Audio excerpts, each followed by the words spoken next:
الحمد لله نحمده ونستعينه ونستغفره ونعوذ بالله من شرور أنفسنا ومن سيئات أعمالنا من يهده الله فلا مضل له ومن يضلل فلا هادي له وأشهد أن لا إله إلا الله وحده لا شريك له وأشهد أن محمدًا عبده ورسوله يا أيها الذين آمنوا اتقوا الله حق تقاته ولا تموتن إلا وأنتم مسلمون يا أيها الناس اتقوا ربكم الذي خلقكم من نفس واحدة وخلق منها زوجها وبث منهما رجالا كثيرا ونساء واتقوا الله الذي تساءلون به والأرحام إن الله كان عليكم رقيبا يا أيها الذين آمنوا اتقوا الله وقولوا قولا سديدا يصلح لكم أعمالكم ويغفر لكم ذنوبكم ومن يطع الله ورسوله فقد فاز فوزا عظيما أما بعد فإن خير الحديث كتاب الله وخير الهدي هدي محمد صلى الله عليه وسلم وشر الأمور محدثاتها وكل محدثة بدعة وكل بدعة ضلالة وَكُلَّ ضَلَالَةٍ فِي النَّارِ اعوذ باللہ من الشیطان الرجیم بسم اللہ الرحمن الرحیم قل هل ننبئكم بالأخسرین اعمالا الذين ضل سعيهم في الحياة الدنيا وهم يحسبون أنهم يحسنون صنعا أولئك الذين كفروا بآيات ربهم ولقائه فحبطت أعمالهم فلا نقيم لهم يوم القيامة وزنا. حضرات علماء کرام، محترم بزرگوں، نوجوان ساتھیوں،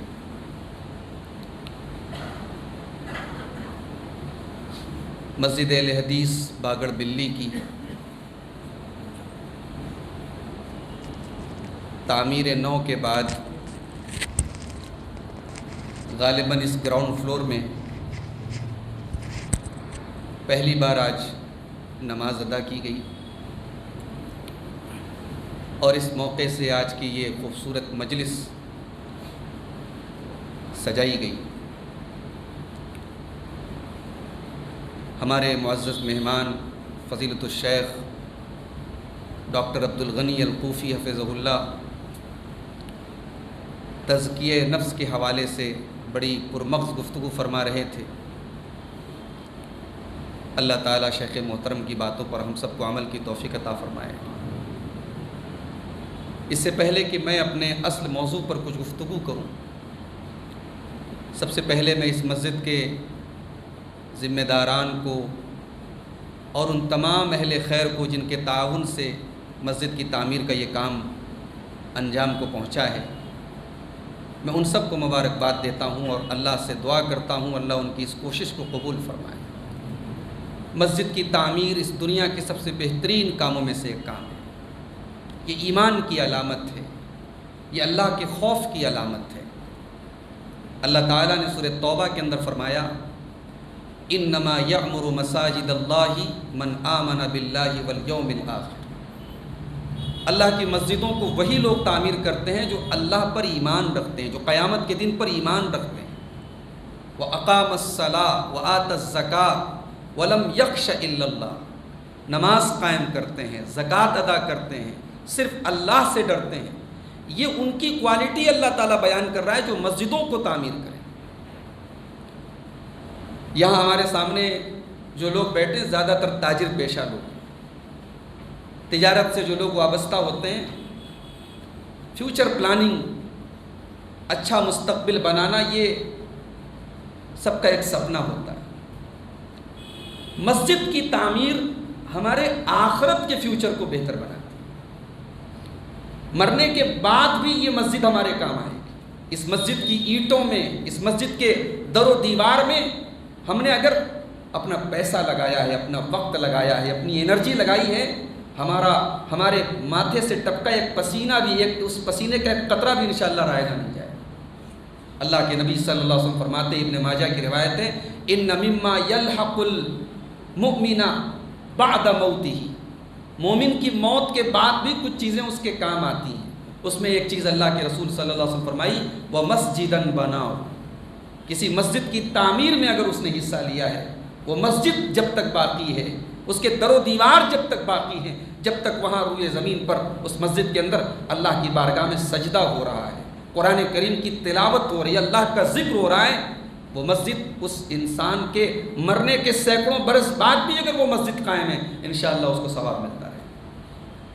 اللہ تعالیٰ ان تمام اہل خیر کی اس کوشش کو قبول فرمائے۔ میرے بھائیوں، میں نے آپ کے سامنے خطبہ مسنونہ کے بعد قرآن مجید کے 16ویں پارے کی 3 آیتیں پڑھی ہیں۔ یہ 3 آیتیں سورۃ الکہف سے ہیں، جو ہم جمعہ کے دن پڑھتے ہیں، اور پڑھتے پڑھتے ہم میں سے بہت سارے لوگوں کو یہ سورۃ کریمہ یاد بھی ہے۔ اسی سورۃ کریمہ کی یہ 3 آیتیں، یہ 3 آیتیں ہمیں غور کرنے کی دعوت دے رہی ہیں، ہمیں سوچنے پر مجبور کر رہی ہیں، یا مگر اگر میں اور کلیئر الفاظ میں بولوں تو یہ 3 آیتیں ہمیں وارننگ دے رہی ہیں، ہمیں خبردار کر رہی ہیں۔ بھائی ہم مسلمان ہیں، ہمارا اور آپ کا ایمان ہے کہ اللہ تعالیٰ نے ہمیں پیدا اسی لیے کیا ہے کہ ہم اس کی عبادت کریں۔ وما خلقت الجن والانس الا لیعبدون، ہم پیدا ہوئے ہیں اللہ کی عبادت کرنے۔ ہماری زندگی کا مقصد ہے کہ ہم ایسا عمل کریں جس سے اللہ راضی ہو۔ قرآن مجید کے 29ویں پارے کی ابتدائی آیات پڑھیں آپ۔ تبارک الذی بیدہ الملک وہو علی کل شیء قدیر الذی خلق الموت والحیاۃ لیبلوکم ایکم احسن عملا۔ اللہ نے تمہیں زندگی اور موت دی ہے، وہ تمہیں آزمانا چاہتا ہے، کون تم میں بہتر عمل کرتا ہے، کون تمہارے اندر کون اللہ کو راضی کرنے والا عمل کرتا ہے۔ تو بھائی ہماری زندگی کا مقصد ہے کہ ہم اللہ کو راضی کریں، ہم نیکی کریں، اور اپنی طاقت بھر ہم سب نیکی کرتے بھی ہیں۔ بھائی آج اس مسجد میں ہم بیٹھے ہیں، سوموار کا دن ہے، ورکنگ ڈے ہے، ہم اپنی مصروفیات کو چھوڑ کر کے یہاں بیٹھے ہیں، مقصد تو یہی ہے نا کہ کچھ دین کی باتیں سن لیں، کچھ نیکیاں ہمارے نامہ اعمال میں جڑ جائیں۔ مگر ایک بات بتاؤ میرے بھائی، اپنے دل پر ہاتھ رکھ کے بتاؤ، یہ نیکیاں جو ہم کر رہے ہیں، جو بھی ٹوٹی پھوٹی نیکیاں کر رہے ہیں، کل قیامت کے دن جب ہمارا نامہ اعمال کھلے اور یہ نیکیاں ہمارے نامہ اعمال سے ڈیلیٹ کر دی جائیں، ہمارے اکاؤنٹ سے ایریز کر دی جائیں، ڈیلیٹ کر دی جائیں، اللہ کے ہم کو یہ بتایا جائے کہ تمہاری نیکیاں تو ہمارے یہاں کاؤنٹ ہی نہیں کی گئی، تمہاری نیکیاں ہمارے یہاں شمار ہی نہیں ہوئی، تمہاری نیکیاں ویسٹ ہو گئیں، بیکار ہو گئیں، تب سوچو ہمارے دل پر کیا ہو سکتا ہے۔ بھائی جس نے نیکی نہیں کیا ہے وہ بھی روئے گا اس دن، لیکن جو نیکی کر کے گیا ہے اور اس کی نیکی کی کوئی ویلیو نہیں ہے، وہ تو اور زیادہ روئے گا نا۔ بھائی ایک آدمی کاروبار میں، بزنس میں گھاٹا سہ رہا ہے، اس کو پروفٹ نہیں ہو رہا ہے، ظاہر ہے کہ وہ تکلیف میں ہے، ٹینشن میں ہے، مگر ایک انسان کی پونجی چلی جائے، اس کا کیپٹل چلا جائے، اس کا سرمایہ ڈوب جائے، یہ تو بڑی تکلیف کی بات ہے۔ اللہ تعالیٰ نے سورہ کہف کی ان 3 آیتوں میں ہمیں اسی انجام سے ڈرایا ہے۔ قُلْ هَلْ نُنَبِّئُكُمْ بِالْأَخْسَرِينَ أَعْمَالًا، اے نبی آپ اعلان کر دیجئے، آپ بتا دیجئے، کیا میں تمہیں ان لوگوں کے بارے میں نہ بتا دوں جو عمل کے اعتبار سے سب سے زیادہ خسارے میں ہیں، جو سب سے بڑے لوزر ہیں، جو عمل کے اعتبار سے سب سے زیادہ نقصان میں ہیں۔ الذین ضل سعیہم فی الحیاۃ الدنیا وہم یحسبون انہم یحسنون صنعا، جو دنیا میں نیکیاں بھی کرتے رہے، نمازیں بھی پڑھتے رہے، تلاوت بھی کرتے رہے، روزے بھی رکھے، حج بھی کیے، عمرے بھی کیے، انہوں نے بہت ساری نیکیاں کی، وہ تو یہ سمجھتے رہے ہم نیکیوں کے انبار کھڑے کر رہے ہیں، لیکن ان کی نیکیاں راستے سے بھٹک گئیں، ان کی نیکیاں صحیح ٹریک پر نہیں تھیں، ان کی نیکیاں برباد ہو گئیں۔ اولئک الذین کفروا بآیات ربہم ولقائہ فحبطت اعمالہم فلا نقیم لہم یوم القیامۃ وزنا، یہی وہ لوگ ہیں جنہوں نے اللہ کی آیتوں کا انکار کیا، اللہ سے ملاقات کا انکار کیا، اور جن کی نیکیاں برباد کر دی جائیں گی، اور قیامت کے دن ان کی نیکیوں کو اللہ کے میزان عمل پر، اللہ کے ترازو پر کوئی وزن نہیں۔ سوچنے والی بات ہے میرے بھائی، اور اسی بات کو اللہ تعالیٰ نے سورہ فرقان کے اندر دوسرے الفاظ میں بیان کیا، وَقَدِمْنَا إِلَىٰ مَا عَمِلُوا مِنْ عَمَلٍ فَجَعَلْنَاهُ هَبَاءً مَنْثُورًا۔ میرے بندو، کل قیامت کے دن کچھ بندے میرے ایسے بھی آئیں گے جو بہت سارے اعمال کر کے آئے ہوں گے، بہت ساری نیکیاں کر کے آئے ہوں گے، فَجَعَلْنَاهُ هَبَاءً مَنْثُورًا، ہم ان کی نیکیوں کو ہوا میں اڑا دیں گے، ان کی نیکیوں کو دھول بنا کے اڑا دیا جائے گا، ان کی نیکیوں کی کوئی ویلو نہیں ہوگی۔ اور اسی بات کو اللہ تعالیٰ نے قرآن مجید کے 30ویں پارے میں سورۃ الغاشیہ کے اندر، جسے ہم عام طور سے جمعہ کی دوسری رکعت میں سنتے رہتے ہیں امام صاحب سے، وجوہ یومئذ ناعمہ لسعیہا راضیہ، ایک طرف قیامت کے دن کچھ ایسے بھی لوگ ہوں گے جن کے چہرے تر و تازہ ہوں گے، جن کے چہرے فریش ہوں گے، جو اپنے عمل پر خوش ہوں گے، اپنے عمل پر راضی ہوں گے، اور اسی دن کچھ ایسے بھی چہرے ہوں گے، اللہ نے فرمایا عاملۃ ناصبہ، وہ عمل کر کے آئے ہوں گے، وہ تھک گئے ہوں گے نمازیں پڑھتے پڑھتے، وہ تھک گئے ہوں گے نیکیاں کرتے کرتے، تسلا نارن حامیہ، لیکن نیکیاں کرنے کے باوجود اور نیکی کر کے تھک جانے کے باوجود وہ جہنم میں ڈالے جائیں گے۔ تو بھائیوں، ایسا کیوں ہوگا؟ کیوں انسان کی نیکیاں برباد ہو جائیں گی؟ وہ کون سے کیڑے ہیں جو ہماری نیکیوں کو کھا جائیں گے؟ وہ کون سا وائرس ہے، وہ کون سی خطرناک چیز ہے جو ہماری نمازوں کو ختم کر دے گا، ہماری عبادتوں کو گھن کی طرح چاٹ جائے گا؟ وہ کون سی چیزیں ہیں؟ میں چاہتا ہوں کہ آج کی اس مختصر سی گفتگو میں چند ایسی چیزوں کا آپ کے سامنے ذکر۔ نیکیاں، ویسے مال کے بارے میں بھی یہ بات کہی جاتی ہے کہ کمانے سے اہم چیز ہے بچانا، سیونگ زیادہ امپورٹنٹ ہے ارننگ سے، کہا جاتا ہے۔ نیکیاں ہم کر رہے ہیں، نیکیوں کو بچائیں کیسے؟ وہ کون سے خطرے ہیں جو ہماری نیکیوں کو ڈبا دیں گے، ہماری نیکیوں کو مٹا دیں گے؟ آئیے چند ایسی چیزوں کو ہم قرآن و سنت کی روشنی میں دیکھتے ہیں جو ہماری نیکیوں کو برباد کرنے والی۔ اس میں سب سے پہلی چیز جو ہے میرے بھائی، انسان اگر شرک کر کے دنیا سے گیا ہے، اس کی نیکیوں کو اللہ تعالیٰ کے یہاں کوئی ویلیو نہیں ملے گی، مشرک کی کوئی نیکی اللہ کے یہاں قبول نہیں کی جائے گی۔ اللہ تعالیٰ نے سورہ زمر میں اپنے نبی سے فرمایا، وَلَقَدْ أُوحِيَ إِلَيْكَ وَإِلَى الَّذِينَ مِن قَبْلِكَ لَئِنْ أَشْرَكْتَ لَيَحْبَطَنَّ عَمَلُكَ وَلَتَكُونَنَّ مِنَ الْخَاسِرِينَ۔ اے نبی، آپ کو بھی یہ حکم دیا جا رہا ہے، اور آپ سے پہلے جتنے نبی آئے ان کو بھی یہ حکم دیا گیا کہ اگر آپ نے شرک کر دیا، لَيَحْبَطَنَّ عَمَلُكَ، تو آپ کی تمام نیکیاں برباد کر دی جائیں گی۔ شرک ہماری نیکیوں کو برباد کرتا ہے۔ اللہ تعالیٰ نے سورہ انعام کے اندر 18 رسولوں کا ذکر کیا۔ 18 رسولوں کا ذکر کرنے کے بعد اللہ نے فرمایا، وَلَوْ أَشْرَكُوا لَحَبِطَ عَنْهُمْ مَا كَانُوا يَعْمَلُونَ۔ میرے یہ 18 پیغمبر، میرے یہ 18 رسول بھی اگر شرک کیے ہوتے تو ان کی نیکیاں برباد ہو جاتی۔ شرک سے نیکیاں برباد ہو جاتی۔ شرک اور کفر، جن چیزوں کو شریعت میں ماننا ضروری ہے، جن چیزوں پر ایمان لانا ضروری ہے ان میں سے کسی ایک چیز کا بھی انکار کر دیں گے آپ اسلام کے دائرے سے خارج ہو جائیں گے، ایمان کے دائرے سے خارج ہو جائیں گے اور کفر کے دائرے میں چلے جائیں گے، اور کافر کی کوئی نیکی اللہ کے یہاں قبول نہیں کی جائے۔ مکے میں ایک آدمی رہتا تھا عبداللہ ابن جدعان، بہت بڑا سخی تھا۔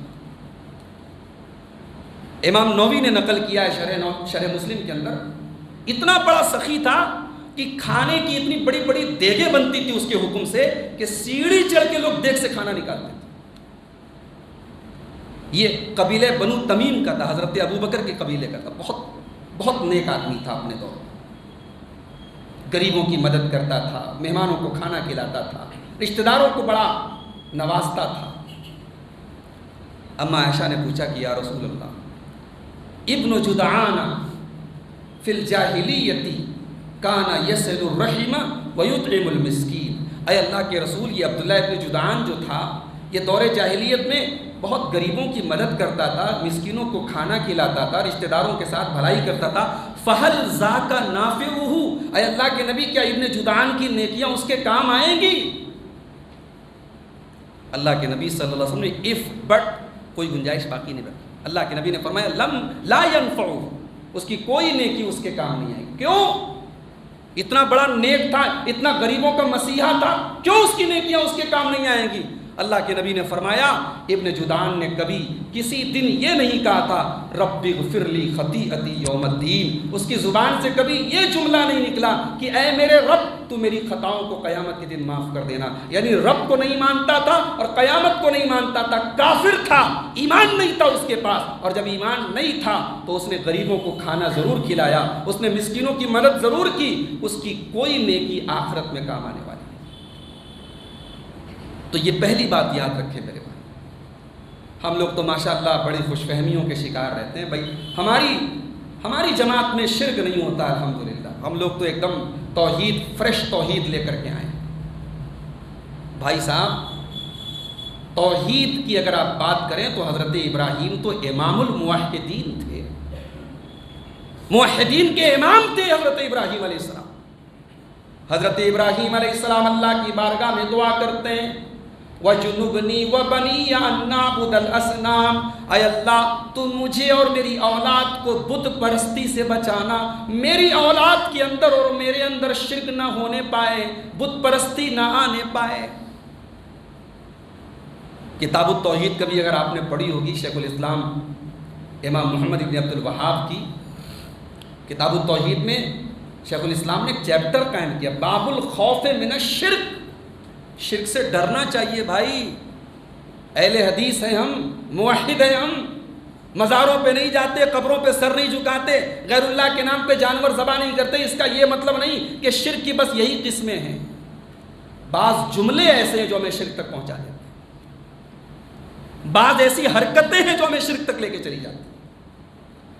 تو شرک اور کفر یہ دو چیزیں ہیں جو ہماری نیکیوں کے لیے بہت بڑا رسک ہیں، اور شرک اور کفر کا اگر ارتکاب ہوا اور ہم نے توبہ نہیں کی تو ہماری کوئی نیکی اللہ کے یہاں قبول نہیں کی جائے گی۔ اللہ تعالیٰ نے قرآن مجید کی 3 پارے کی آخری آیت میں اس بات کا اعلان کر دیا کہ قیامت کے دن کافر اگر سونے کا پہاڑ بھی لے کے آ جائے جہنم کی عذاب سے نہیں بچ سکتا۔ ان الذين كفروا وماتوا وهم كفار فلن يقبل من احدهم ملء الارض ذهبا، جو لوگ دنیا سے کفر کی حالت میں مر گئے، ایمان کے بغیر دنیا سے چلے گئے، کل قیامت کے دن وہ سونے کی وادی بھی لے کے آ جائیں، سونے کا پہاڑ بھی لے کے آ جائیں، زمین بھر کے سونا بھی لے کے آ جائیں، ما تقبل من احدهم، اللہ تعالیٰ اعلان کر رہا ہے زمین بھر کے سونا بھی ان کا قبول نہیں کیا جائے گا۔ تو کفر اور شرک سے اللہ ہم سب کی حفاظت فرمائے۔ یہ وہ 2 چیزیں ہیں جو ہمیں اور آپ، ہماری اور آپ کی نیکیوں کو برباد کریں۔ دوسری چیز جو ہماری نیکیوں کو گھن کی طرح کھاتی ہے اور وہ ہے ریاکاری، دکھاوا، اخلاص کا نہ ہونا، عمل کے پیچھے اللہ کو راضی کرنے کے بجائے کچھ اور مقصد کا ہونا۔ ایک حدیث آپ کو سناؤں، اس حدیث کو سلف جب پڑھتے تھے، بعض سلف کے بارے میں آتا ہے کہ اس حدیث کو پڑھنے کے بعد گھٹنے کے بل گر جاتے تو رونے لگتے تھے۔ صحیح مسلم کی روایت ہے، اللہ کے پیارے نبی صلی اللہ علیہ وآلہ وسلم فرماتے ہیں ان اول الناس یقضى یوم القیامہ، قیامت کے دن سب سے پہلے فیصلہ کیا جائے گا 3 لوگوں کے بارے میں۔ پہلا آدمی جو اللہ کی راہ میں شہید ہوا تھا، اللہ کی راہ میں جہاد کرتے ہوئے، قتال کرتے ہوئے، لڑتے ہوئے، دشمنوں سے جنگ کرتے ہوئے شہید ہوا تھا، سب سے پہلے اللہ کی بارگاہ میں اس کو لایا جائے گا۔ اللہ تعالیٰ اس سے پوچھے گا میرے بندے، میں نے تجھے بہادر بنایا، طاقتور بنایا، جری بنایا، تو نے اس نعمت کا کیا کیا؟ یہاں پر ایک نقطہ قابل غور ہے بھائی، اللہ نے اگر ہمیں دولت دی اور ہم دولت کا صحیح جگہ استعمال کر رہے ہیں، اس میں بھی ہماری خوبی نہیں، اللہ کی نعمت ہے۔ اللہ نے ہمیں جسم دیا، اپنے جسم اور اپنی انرجی، اپنے ٹائم کے ذریعے ہم قوم کو فائدہ پہنچا رہے، یہ ہمارا کمال نہیں، یہ اللہ کی توفیق ہے، اللہ ہم سے کام لے رہا ہے۔ جس دن یہ آپ کے ذہن میں آیا کہ بھائی یہ میرا کمال ہے، میں نے مسجد بنوا دی، یہ میرا کمال ہے، میں ہاسپٹل چلا رہا ہوں، یہ میری خوبی ہے، میں لوگوں کی رہنمائی کر رہا ہوں، جس دن یہ آیا تو آپ قارون اور فرعون کی کیٹیگری میں آ جائیں گے۔ وہ آدمی جو اللہ کی راہ میں شہید ہوا تھا، اللہ پوچھے گا میرے بندے میں نے تجھ کو نعمت دی، تو نے کیا کیا؟ بندہ کہے گا قاتلت فیکا، اے اللہ میں تیری راہ میں لڑتا رہا، حتی استشہدت، تو یہاں تک کہ شہید کر دیا گیا۔ اللہ فرمائے گا کذبت، تو جھوٹ بول رہا ہے، تو لڑتا ضرور تھا، تو نے میدان جنگ میں دشمنوں کو مارا ضرور تھا، لیکن تیرا مقصد یہ نہیں تھا کہ اللہ راضی ہو جائے۔ قاتلتا، تو اس لیے لڑتا رہا تاکہ دنیا کی نظر میں تجھے جری کہا جائے، تجھے بہادر کہا جائے، تجھے میڈل مل جائے، تجھے تمغے مل جائیں، تجھے دنیا کی نظر میں بہادری کے میڈل مل جائیں۔ میرے بندے تجھے جو چاہیے تھا وہ تو مل گیا، اب ہماری بارگاہ میں تجھے کچھ نہیں ملنے والا۔ اور حدیث کے الفاظ ہیں اللہ کی راہ میں شہید ہونے والے اس انسان کو فَطُرِحَ بِهِ فَصُحِبَ عَلَى وَجْهِهِ فِي النَّارِ، اس کو چہرے کے بل گھسیٹ کر کے جہنم میں پھینک دیا جائے گا۔ پھر دوسرا آدمی آئے گا، یہ عالم تھا، قرآن کا قاری تھا، قرآن کا معلم تھا، قرآن کا ٹیچر تھا، قرآن پڑھتا تھا، پڑھاتا تھا، اسلامی سوسائٹی میں اس سے بہتر کوئی نہیں جو قرآن کو پڑھے اور پڑھائے۔ خیرکم من تعلم القرآن وعلمہ، یہ اس کیٹیگری سے تعلق رکھتا تھا۔ اللہ تعالیٰ پوچھے گا میرے بندے تجھے میں نے قرآن کا عالم بنایا، قرآن کا ٹیچر بنایا، قرآن کا حافظ بنایا، اتنی بڑی نعمت تجھے دی، تو نے کیا کیا اس نعمت کا؟ بندہ کہے گا اے اللہ میں دن رات قرآن پڑھتا تھا، اے اللہ قرأت کتاب اللہ، میں نے اللہ کی کتاب کو دن رات پڑھا، اس لیے پڑھا کہ اے اللہ تو راضی ہو جائے، تیری رضا کے لیے، تجھے خوش کرنے کے لیے پڑھا۔ اللہ فرمائے گا کذبت، تو جھوٹ بول رہا ہے، تو نے قرآن کا علم حاصل کیا، تو نے قرآن کو پڑھا، اس لیے پڑھا تاکہ تیرے نام کے ساتھ علامہ لگایا جائے، تیری تفسیر قرآن کی تعریفیں کی جائیں، تیری تعلیم قرآن کے چرچے کیے جائیں، تیری قرأت کی تعریف کی جائے، تو نے تعریفیں بٹورنے کے لیے کام کیا، تو تعریف تو تجھے مل گئی، ہماری بارگاہ میں تجھے کوئی ثواب نہیں ملے، اور اسے بھی گھسیٹ کر کے جہنم میں لے کے جائے۔ اللہ، بڑی خطرناک بات ہے میرے بھائی۔ اور آج کے دور میں جب ہر چیز آن لائن ہو رہی ہے، ہر چیز کی پبلسٹی ہو رہی ہے، بھائی ٹھیک ہے یہ ویڈیو بن رہے ہیں، یہ یوٹیوب پر تقریریں آ رہی ہیں، فیس بک پر تقریریں آ رہی ہیں، ہم یہ کہہ سکتے ہیں بھائی اس کا مقصد ہمارا خیر کا مقصد ہے، لوگوں تک بات پہنچ جائے، فائدہ عام ہو جائے، یہ ساری چیزیں ہیں، لیکن بھائی انسان کی جو نیت ہوتی ہے نا، وہ نیت کب بدل جائے، کب میرے دل میں یہ خیال آ جائے بھائی مجھے زیادہ لائک مل جائیں، زیادہ ویو مل جائیں، زیادہ لوگ میری تعریف کریں، جہاں یہ نیت آئی تو معاملہ تو گڑبڑ ہو گیا نا۔ نیت تو بدلتی رہتی ہے۔ امام سفیان ثوری کہتے ہیں ما عالجت شیئا اشد علی من نیتی، میں نے نیت سے خطرناک کوئی چیز نہیں دیکھی جس کا مقابلہ کرنا پڑے۔ کہا کہ میں نے اپنی نیت سے زیادہ سخت کوئی چیز نہیں دیکھی ہے جس سے مجھے مقابلہ کرنا پڑے، لأنها تتقلب علیہ، نیت تو بدلتی رہتی ہے، پل پل میں نیت بدلتی ہے، اور جہاں نیت بدلتی ہے وہیں ثواب بدل جاتا ہے، وہیں اس کی حیثیت بدل جاتی ہے۔ آج غریبوں کی مدد ہو رہی ہے، ہم کہہ سکتے ہیں بھئی ہماری مجبوری ہے، میڈیا کا دور ہے، ہم کیمرے سے فوٹو نہیں کھینچیں گے، اخبار پہ رپورٹ کیسے آئے گی، ہم کیسے ظاہر کریں گے کہ بھئی ہم نے غریبوں کو کمبل بانٹا۔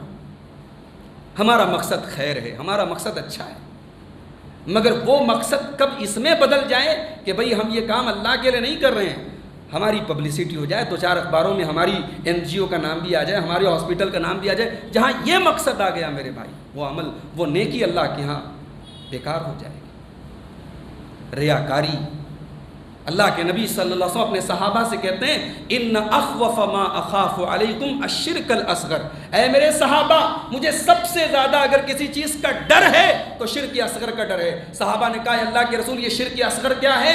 نبی اکرم نے فرمایا ریاکاری ہے، ریاکاری ہے، دکھاوا ہے، اور دکھاوا کے لیے جو نیک عمل کرتے ہیں کل قیامت کے دن اللہ تعالیٰ ان سے کہے گا جاؤ تم نے جس کے لیے یہ نیکی کی ہے اس کے پاس جا کر کے اس سے ثواب لے لو، ہمارے لیے تم نے نیکی نہیں کی کہ ہم تم کو اس کا ثواب عطا فرمائیں۔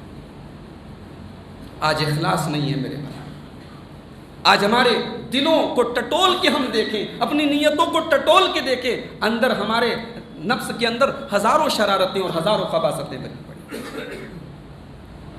مدینہ کے اندر کچھ غریب تھے، ان غریبوں کے گھر میں ہر مہینے ایک تاریخ پر مہینے بھر کا راشن کوئی اللہ کا بندہ جاتا تھا اور رات میں ان کے گھروں میں پہنچا دیتا تھا۔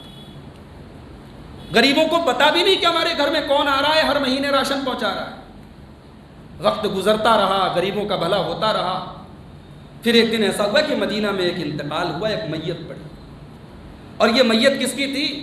یہ رسول اکرم کے اہل بیت میں سے ایک بڑے عظیم فرد کی تھی، یہ حضرت علی ابن حسین ابن علی کی میت تھی۔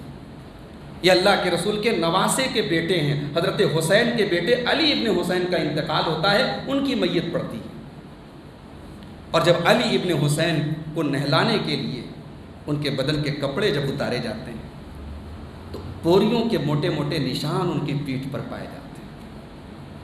غسل دینے والے حیران ہو جاتے ہیں کہ بھئی یہ کوئی ایسے محنت کش نہیں تھے، کوئی مزدور نہیں تھے، یہ ان کی پیٹھ پر یہ نشانات کیسے آ گئے، یہ کون سا ایسا کام کرتے تھے؟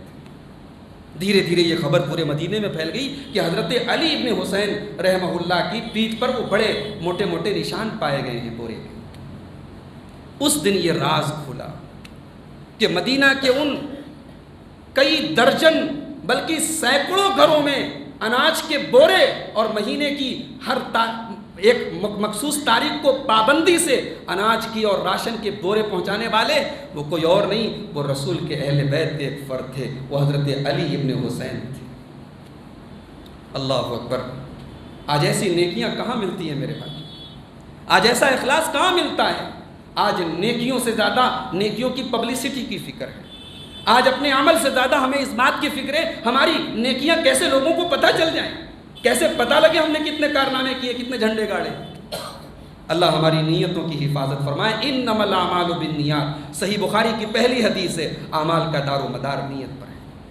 لیکن ہاں ایک سبق آپ کو اور دینا چاہتا ہوں، کس کی نیت کیا ہے یہ ڈیسائیڈ کرنے والے آپ نہیں، دل چیر کے دل کے اندر کی نیت کا فیصلہ کرنے والے بھی آپ نہیں، آپ کو اتھارٹی نہیں ہے۔ شریعت ظاہر کے مطابق فیصلہ کرنے کا حکم دیتی ہے۔ ایک موقع پر حضرت اسامہ ابن زید رضی اللہ تعالیٰ عنہ نے ایک یہودی کو قتل کر دیا۔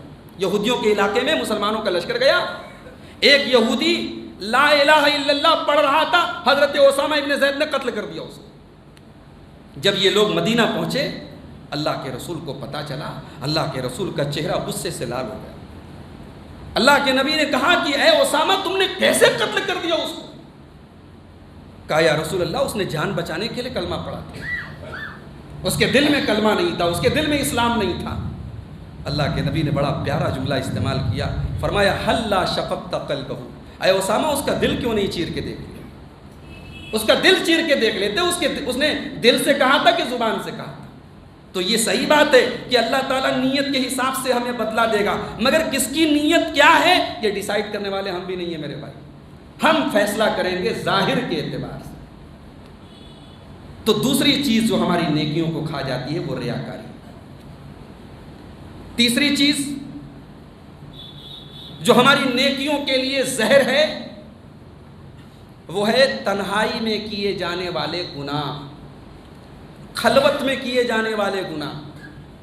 انسان کے دو چہرے ہوتے ہیں، ایک وہ چہرہ ہوتا ہے جو پبلک میں ہوتا ہے اور ایک وہ چہرہ ہوتا ہے جو پرائیویٹ میں ہوتا ہے۔ پبلک والا چہرہ سب جانتے ہیں، پرائیویٹ والا چہرہ یا تو خاص لوگ جانتے ہیں یا کوئی نہیں جانتا۔ اللہ تعالیٰ آپ کی پرائیویٹ لائف کو بھی جانتا ہے، آپ کی پبلک لائف کو بھی جانتا ہے۔ اگر آپ کی پبلک لائف بہت اچھی ہے، بہت نیک ہے، بہت سوشل ہے، لیکن پرائیویٹ لائف آپ کی گھنونی ہے، گندی ہے، بدکاری والی ہے، اللہ کی نافرمانی والی ہے، نشے والی ہے، زنا والی ہے، تو بھائی آپ کی نمازیں، آپ کے عمرے، آپ کے حج برباد ہو جائیں گے۔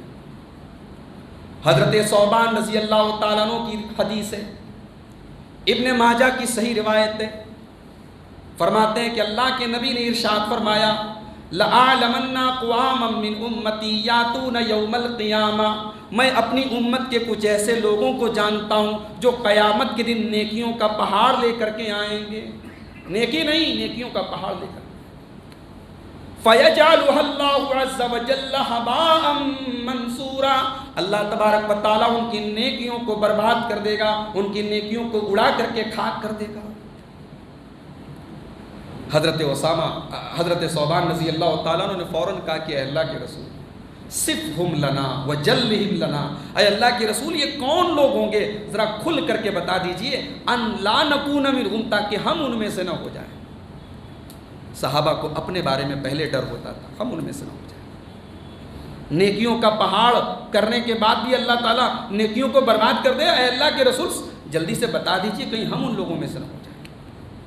اللہ کے نبی نے فرمایا اے ثوبان اما انہم من جلدتکم، وہ تمہاری ہی نسل سے ہوں گے، وَإِخْوَانُكُمْ، تمہارے بھائی ہوں گے، تمہارے جیسے کلمہ گو ہوں گے، نماز پڑھیں گے، روزہ رکھیں گے، زکوٰۃ دیں گے، سارے نیکی کے کام کریں گے، وَلَكِنَّهُمْ اِذَا خَلَوْا بِمَحَارِمِ اللَّهِ انْتَهَكُوهَا، لیکن ان کی تنہائی، ان کا اکیلا پن گناہوں سے آلودہ ہوگا۔ وہ جب تنہائی میں ہوں گے، اکیلے میں ہوں گے، گناہ کریں گے، اللہ کی نافرمانی کریں گے۔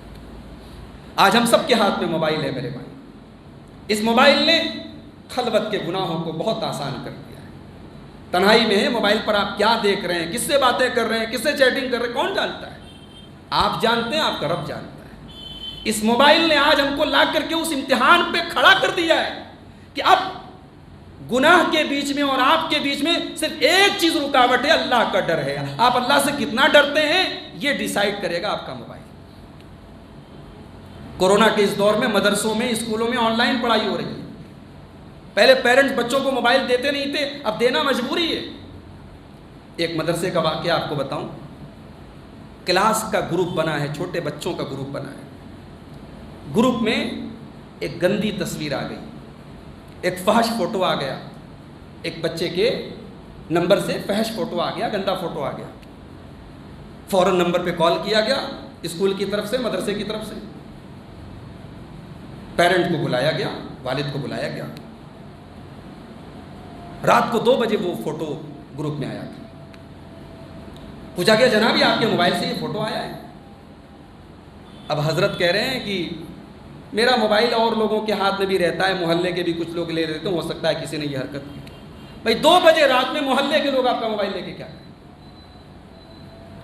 چھوٹا بچہ جو اسکول میں، مدرسے میں پڑھ رہا ہے، واٹس ایپ پر اس کے مدرسے اور اسکول نے گروپ بنایا ہے، اس گروپ میں غلطی سے شاید حضرت کہیں اور فوٹو بھیج رہے تھے، وہ گروپ میں آ گیا۔ بھائی یہ موبائل ہمارے اللہ کے خوف کا امتحان لے رہا ہے، اور اس سے بڑا امتحان دیا تھا صحابہ نے۔ صحابہ کو حکم دیا گیا احرام باندھ کر کے، احرام کی نیت سے، حج کی نیت سے گھر سے نکلے ہو، راستے میں ہرن ملے گا، راستے میں نیل گائے ملے گی، راستے میں اونٹ ملے گا، راستے میں شکار کرنے کے بہت سارے جانور ملیں گے، تمہیں شکار نہیں کرنا ہے۔ اس زمانے کا جو حج ہوتا تھا، عمرہ ہوتا تھا، لوگ مہینہ بھر پہلے سے گھر سے احرام باندھ کر کے نکلتے تھے۔ اب مہینے بھر کا سفر ہے، صحراؤں کا سفر ہے، راستے میں جگہ جگہ شکار کے جانور مل رہے ہیں۔ اب کتنا بڑا امتحان ہے بھئی، ہاتھ نہیں لگا سکتے، شکار کا جانور نظر آ رہا ہے، ہم احرام کی حالت میں ہم ٹچ نہیں کر سکتے، حالانکہ شکار ان کی ضرورت تھی، شکار ان کی غذا تھی، شکار ان کی روزی روٹی تھی۔ اللہ تعالیٰ نے سورہ مائدہ کے اندر اس آزمائش کو ذکر کرتے ہوئے فرمایا، یا ایھا الذین آمنوا لیبلونکم اللہ بشیء من الصید تنالہ ایدیکم ورماحکم، اے ایمان والو، اللہ تعالیٰ تمہارا امتحان لے گا ایسے شکار کے ذریعے جس کو تمہارا ہاتھ بھی ٹچ کر سکتا ہے، تمہارے نیزے بھی ٹچ کر سکتے ہیں، ہاتھ بھی پہنچ رہا ہے، نیزہ بھی پہنچ رہا ہے، مگر تم شکار نہیں کر سکتے۔ کیوں؟ لِيَعْلَمَ اللَّهُ مَن يَخَافُهُ بِالْغَيْبِ، اللہ تعالیٰ یہ دیکھنا چاہتا ہے کہ بغیر دیکھے اللہ سے کون ڈرتا ہے۔ کیمرہ لگا ہے تو سب ہر آدمی بچتا ہے، بھائی کیمرہ لگا ہے، ریکارڈنگ ہو رہی ہے، اللہ کا کیمرہ تو نظر نہیں آ رہا ہے، اللہ کو کوئی دیکھ نہیں رہا ہے، مگر یہ ڈر کب پیدا ہوگا کہ اللہ دیکھ رہا ہے؟ آج آدمی دوسروں سے ڈرتا ہے، انسانوں سے ڈرتا ہے، اللہ سے نہیں ڈرتا ہے۔ یہ منافق کی علامت ہے کہ لوگوں سے ڈرا جائے، اللہ سے نہ ڈرا جائے۔ یستخفون من الناس ولا یستخفون من اللہ، یہ منافق لوگ ہوتے ہیں جو لوگوں سے ڈرتے ہیں، اللہ سے نہیں ڈرتے۔ تو خلوت کے گناہوں سے میرے بھائیوں، تنہائی کے گناہوں سے اپنے آپ کو بچاؤ، یہ ہماری نیکیوں کو ڈسٹرائے کر دینے والی چیزیں۔ ہم نے رات کی تاریکیوں میں اور اکیلے میں اور خلوت میں جو گناہ کیے ہوں گے وہ ہماری نیکیوں کو برباد کر دیں گے۔ 3 چیزیں ہو گئی۔ نمبر 4، نیکیوں کو ڈسٹرائے اور برباد کرنے والی چوتھی چیز، چھوٹی سی زبان ہے ہمارے منہ کے اندر۔ اس زبان کی بدولت بھی ہمارے روزے برباد ہو سکتے ہیں، اس زبان کی بدولت ہمارے حج برباد ہو سکتے ہیں، اس زبان کی بدولت ہماری نیکیاں برباد ہو سکتی ہیں۔ ترمذی کتاب الایمان کی وہ حدیث یاد کیجئے، اللہ کے نبی صلی اللہ علیہ وسلم کے ساتھ حضرت معاذ ابن جبل جا رہے ہیں، اللہ کے نبی اونٹ کے اوپر سوار ہیں، حضرت معاذ ابن جبل بھی اپنے اونٹ کے اوپر سوار ہیں۔ حضرت معاذ ابن جبل پوچھتے ہیں، اے اللہ کے نبی، مجھے کوئی ایسا عمل بتا دیجئے جو مجھے جنت میں ڈال دے، جہنم سے دور کر دے۔ لمبی حدیث ہے، اللہ کے نبی نے بہت ساری چیزوں کے بارے میں حضرت معاذ ابن جبل کو بتایا، نماز کے بارے میں بتایا، روزے کے بارے میں بتایا، صدقہ خیرات کے بارے میں بتایا، جہاد کے بارے میں بتایا۔ جب تمام چیزیں اللہ کے نبی بتا چکے تو اللہ کے رسول نے فرمایا کہ اے معاذ، الا اخبرک بملاک ذالک کلہ، جتنی چیزیں میں نے تم کو بتائی ہے کیا سب کا ایسنس تمہیں بتا دوں، سب کا خلاصہ تمہیں بتا دوں، سب کی سمری تمہیں بتا دوں؟ کہاں؟ اے اللہ کے رسول ضرور بتا دیں، اس پوری گفتگو کو خلاصہ بتا دیں۔ اللہ کے نبی نے اپنی زبان کو پکڑ کے فرمایا، کف علیک ھذا، اے معاذ اس کو کنٹرول میں رکھو، اس کو کنٹرول میں رکھو۔ حضرت معاذ بن جبل نے بڑی حیرت سے پوچھا، یا رسول اللہ، وَهَلْ يُؤَاخَذُ النَّاسُ بِأَلْسِنَتِهِمْ، کیا لوگوں کی زبان پر بھی پکڑ ہوگی؟ کیا زبان سے جو بولتے ہیں، جو کہتے ہیں، اس پر بھی اللہ تعالیٰ کیا پکڑ ہوگی؟ اللہ کے نبی نے فرمایا، ثقلتک امک یا معاذ، اے معاذ تیری ماں تجھے گم کر دے، میں تو تجھے بہت ہوشیار آدمی سمجھتا تھا، کیا تو یہ بات نہیں سمجھ پایا؟ وَهَلْ يُكَبُّ النَّاسُ عَلَى وُجُوهِهِمْ أَوْ عَلَى مَنَاخِرِهِمْ إِلَّا حَصَائِدَ أَلْسِنَتِهِمْ، اے معاذ قیامت کے دن لوگ اپنے چہرے اور ناک کے بل گھسیٹ کے جہنم میں اسی زبان کی وجہ سے جائیں گے۔ زبان سے غالب کی جاتی ہے، زبان سے غیبت کی جاتی ہے، زبان سے چغلی کی جاتی ہے، زبان سے عزتیں اتاری جاتی ہیں، زبان سے لوگوں کو حقیر سمجھا جاتا ہے، زبان سے لوگوں کی آبروئیں نیلام کی جاتی ہیں۔ میرے بھائیوں، اس زبان کو کنٹرول میں رکھو، یہ زبان کہیں ہماری نیکیوں کو ختم نہ کر دے، یہ زبان کہیں ہماری نیکیوں کو برباد نہ کر دے۔ اور آگے بڑھیے، اس زبان کو ہلکے میں نہ لیجیے گا۔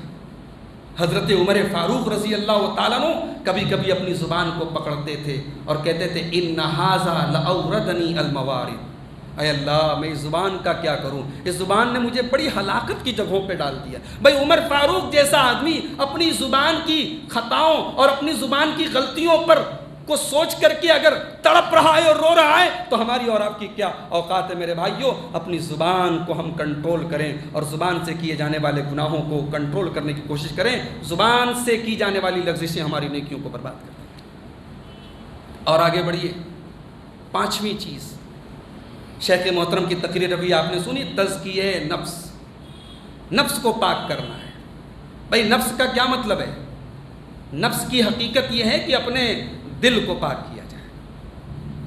یہ دل پاک اگر نہیں ہے، اس دل میں اگر میل ہے، دل میں بغض ہے، دل میں حسد ہے، دل میں غیر اللہ کی محبت ہے، آج ہماری انرجی جسم کے اوپر خرچ ہو رہی ہے، ہزاروں روپئے کے پرفیوم استعمال کر رہے ہیں ہم، لاکھوں روپئے مہینے کے مسلمانوں کے مرد خرچ ہو رہے ہیں۔ بھائی صاحب عورتیں نہیں، مردوں کے بھی خرچ ہو رہے ہیں۔ ہم ظاہر اجلا اجلا ہے، من اپنا پرانا پاپی ہے۔ اس من کو، اس دل کو پاک کرو میرے بھائی۔ اگر دل پاک نہیں ہے تو ہماری نیکیاں برباد ہو جائیں۔ اللہ کے پیارے نبی فرماتے ہیں الا ان فی الجسد مضغۃ، بدن کے اندر ایک لوتھڑا ایسا ہے، بدن کے اندر ایک پارٹ ایسا ہے، اذا صلحت صلح الجسد کلہ، اگر وہ صحیح ہے تو پورا بدن صحیح ہے، واذا فسدت فسد الجسد کلہ، اگر وہ گڑبڑ ہے تو پورا بدن گڑبڑ ہے۔ وہ کون سا پارٹ ہے؟ الا وہی القلب، اے لوگو وہ دل ہے تمہارا۔ وقت ختم ہو رہا ہے میرا، لمبی یہ حدیث ہے، میں اشارہ کر دیتا ہوں آپ کو۔ اللہ کے رسول صلی اللہ علیہ وسلم مسجد میں بیٹھے ہوئے ہیں، ایک صحابی، انصاری صحابی مسجد کے گیٹ سے داخل ہو رہے ہیں۔ اللہ کے رسول صحابہ سے کہتے ہیں یطلع علیکم الان رجل من اہل الجنہ، ابھی دیکھنا مسجد کے دروازے سے ایک جنتی آنے والے ہیں۔ صحابہ نے نظریں اٹھا کے دیکھی، ایک انصاری صحابی وضو کر کے آ رہے ہیں، وضو کا پانی داڑھی سے ٹپک رہا ہے، ہاتھوں میں جوتا چپل لیے ہوئے چلے آ رہے ہیں مسجد میں۔ اگلے دن پھر اللہ کے رسول نے صحابہ سے کہا ایک جنتی آنے والے ہیں، پھر وہی صحابی سیم پوزیشن میں نظر آئے۔ تیسرے دن پھر صحابی سیم پوزیشن میں نظر آئے۔ صحابہ حیران ہو گئے کہ یہ صحابی ایسا کون سا عمل کرتے ہیں کہ اللہ کے نبی نے لگاتار 3 دن ان کو جنتی قرار دیا۔ حضرت عبداللہ بن عمرو بن عاص رضی اللہ تعالیٰ عنہ اس انصاری صحابی کے پیچھے پیچھے جاتے ہیں، اور انصاری صحابی جب اپنے گھر کے دروازے پر پہنچتے ہیں، حضرت عبداللہ کہتے ہیں بھائی صاحب میرے باپ سے کچھ جھگڑا ہو گیا ہے، اور میں نے قسم کھائی ہے 3 دن تک اپنے گھر میں نہیں رہوں گا، اپنے باپ کے گھر میں نہیں رہوں گا، کیا 3 دن تک آپ مجھے اپنے گھر میں رہنے کی اجازت دیں گے؟ بھئی ہمارے یہاں 3 گھنٹے کے لیے مہمان آ جائے تو ہماری عورتوں کے تو پیشانیوں پہ بل آ جاتے ہیں، جبکہ ماشاءاللہ ہمارے گھر بہت کشادہ ہے۔ صحابہ کرام کے گھر چھوٹے ہیں مگر دل بہت بڑا ہے۔ ایک صحابی دوسرے صحابی سے کہہ رہے میں 3 دن آپ کے گھر میں رہنا چاہتا ہوں۔ صحابی نے ریزن نہیں پوچھا، صحابی نے اپنے گھر میں بھی پتہ نہیں کیا دال راشن ہے کہ نہیں، برابر ہے کہ نہیں، تیل وغیرہ ہے کہ نہیں ہے۔ صحابی نے کھلے دل سے کہا بھائی میرا گھر آپ کا گھر ہے، آپ تشریف لائیں۔ 3 دن کے لیے اسٹے کرنے کی اجازت دے دی اپنے گھر۔ حضرت عبداللہ کہتے ہیں میں نے 3 دن تک انصاری صحابی کے گھر میں قیام کیا، مقصد یہ تھا میں دیکھوں ایسا کون سا عمل کرتے ہیں کہ نبی اکرم ان کو جنتی قرار دیں۔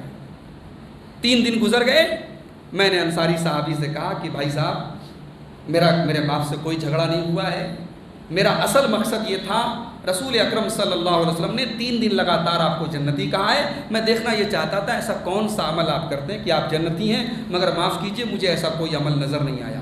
جو نارمل لائف ہم گزارتے ہیں وہ نارمل لائف آپ گزارتے ہیں، نماز ہم پڑھتے ہیں آپ پڑھتے ہیں، آپ تو تہجد بھی نہیں پڑھتے ہیں رات میں، تو آپ خود بتا دیں ایسا کون سا عمل کرتے ہیں۔ میرے پیارے بھائیوں، انصاری صحابی جواب دیتے ہیں کہ عبداللہ میرے اندر کوئی ایسی خوبی نہیں ہے، مجھے نہیں پتا کہ اللہ کے رسول نے کیوں مجھے یہ مقام دیا ہے، لیکن ہاں ایک چیز میرے اندر ہے، ہو سکتا ہے کہ اسی وجہ سے یہ مقام مجھے ملا ہو۔ لا اجد فی قلبی غشا لأحد من المسلمین، میں اپنے دل میں کسی مسلمان کے لیے دھوکہ نہیں رکھتا ہوں، میرے دل میں کسی مسلمان کے لیے فراڈ اور دھوکے کی نیت نہیں ہوتی ہے، میں کسی مسلمان کے ساتھ فریب نہیں کرتا ہوں، دھوکہ نہیں کرتا ہوں، ولا احسد احدا، اور میں کسی سے حسد بھی نہیں کرتا ہوں۔ اللہ اکبر۔ حضرت عبداللہ نے کہا یقیناً یہی وجہ ہے میرے بھائی، اور یہ چیز بہت کم لوگوں کو نصیب ہوتی ہے۔ دل حسد سے خالی ہو جائے، دل دھوکے سے خالی ہو جائے، ایسے دل بڑے انمول ہوتے ہیں، کاش اللہ ہمارے دلوں کو ایسا بنا دے۔ دل کو پاک کرو میرے بھائی، دل کو حسد سے پاک کرو، دل کو بغض سے بات کرو۔ یہ ذرا سی بات پہ ایک دوسرے سے کھنس نکالنا، ایک دوسرے سے دشمنیاں رکھنا، ایک دوسرے سے دوریاں رکھنا، یہ ایمان والوں کا شیوا نہیں ہے۔ جنت میں ہمیں اگر جانے کی طلب ہے تو جنت میں کینہ لے کے نہیں جا سکتے، جنت میں بغض لے کے نہیں جا سکتے۔ تو یہ ہے پانچویں چیز کہ ہم جو ہے اپنے دل کو پاک اور صاف رکھیں۔ اب ایک آخری چیز بیان کر کے میں بات ختم کروں گا، اور وہ چیز کیا ہے بھئی؟ حقوق العباد ہیں۔ اگر آپ نے حقوق العباد کے معاملے میں لاپرواہی کی ہے، آپ نے کسی کا حق مارا ہے، آپ نے کسی کی زمین ہتھیائی ہے، آپ کسی کا مال آپ نے ناجائز قبضہ کیا ہے، اس کو آپ کو چکانا پڑے گا۔ اور اللہ کے یہاں جب چکائیں گے تو وہاں کرنسی کنورٹ ہو جائے گی نیکیوں میں۔ دنیا میں کرنسی روپیہ ہے، پیسہ ہے، ڈالر ہے، اللہ کے یہاں کرنسی نماز ہے، اللہ کے یہاں کرنسی روزہ ہے، اللہ کے یہاں کرنسی زکوٰۃ ہے، اللہ کے یہاں کرنسی حج ہے، اللہ کے یہاں کرنسی عمرہ ہے۔ اب یہ کرنسی کنورٹ ہو جائے گی وہاں ان نیکیوں میں، اور آپ نے دنیا میں جس کا حق مارا ہے اس کے بدلے میں آپ کو اپنی نیکیاں گنوانی پڑیں گی۔ اللہ کے پیارے نبی جناب محمد رسول اللہ صلی اللہ علیہ وسلم فرماتے ہیں لَتُؤَدُّنَّ الْحُقُوقَ إِلَىٰ أَهْلِهَا، حقداروں کو ان کا حق دے دو ورنہ تمہیں قیامت کے دن دینا پڑے گا۔ حَتَّى يُقَادَ لِلشَّاةِ الْجَلْحَاءِ مِنَ الشَّاةِ الْقَرْنَاءِ، قیامت کے دن بغیر سینگ والی بکری کے اوپر اگر سینگ والی بکری نے بھی اگر ظلم کیا ہوگا اس سے بھی قصاص لیا جائے گا۔ بڑا خطرناک معاملہ ہے حقوق العباد کا۔ آج کچہری چلے جاؤ، عدالت میں چلے جاؤ، بڑے افسوس کی بات ہے میرے بھائیوں، زمین جائیداد کے کیس مسلمانوں کے آپ کو غیر مسلموں سے زیادہ ملیں گے۔ کوئی گھر ایسا نہیں، کوئی خاندان ایسا نہیں جہاں یہ گڑبڑی نہ ہو۔ بھئی ہم کسی کی زمین، کسی کا مال، کسی کا حق اگر مار بھی لیں گے تو اس کا انجام کیا ہوگا یہ ہم نے سوچا ہے؟ اللہ کے پیارے نبی فرماتے ہیں من اخذ شبرا من الارض، جس نے کسی کی ایک بالشت زمین ناجائز ہتھیا ہے۔ ایک بالشت سمجھتے ہیں جس کو ہمارے یہاں بنارس کی زبان میں کہتے ہیں بتا۔ ایک بتا اگر کسی کی زمین آپ نے ناجائز قبضہ کر لی تُبْتِقَهُ مِنْ سَبْعِ أَرْضِينَ يَوْمَ الْقِيَامَةِ، قیامت کے دن 7 زمینوں کا طوق بنا کر کے آپ کی گردن میں ڈالا جائے گا۔ میرے بھائیوں، یہ وہ چند اہم چیزیں تھیں جو ہماری نیکیوں کو کھا جاتی ہیں۔ آخر میں یہی عرض کروں گا، اللہ تعالیٰ نے قرآن میں کہا انما یتقبل اللہ من المتقین، اللہ متقیوں کی عبادت قبول کرتا ہے۔ لہٰذا ہم کوشش کریں عمل سے زیادہ عمل کی قبولیت کی فکر کریں اور اللہ سے دعا کرتے رہیں، جو بھی نیکی کریں ڈرتے رہیں اور اللہ سے دعا کرتے رہیں کہ اللہ ہماری نیکیوں کو قبول فرما لے۔ رب العالمین سے دعا ہے الہ العالمین ہم سے جو بھی ٹوٹی پھوٹی نیکیاں ہو رہی ہیں پروردگار ان کو شرف قبولیت بخشے، اور جو اعمال بیان کیے گئے نیکیوں کو برباد کرنے والے، نیکیوں کو ضائع کرنے والے، اللہ ان تمام چیزوں سے ہم سب کی حفاظت فرمائے۔ رب العالمین آج کی اس مجلس کا انعقاد کرنے والے اور اس میں حصہ لینے والے تمام بھائیوں کے مال میں اور ان کے اہل و عیال میں برکت عطا فرمائے، ان کی اس کوشش کو قبول فرمائے، اور اس مسجد کو نمازیوں سے اللہ رب العالمین آباد کرے، مسجد کو اللہ کے ذکر و تلاوت سے ہم سب کو آباد کرنے کی توفیق عطا فرمائے، آمین۔ والسلام علیکم ورحمۃ اللہ۔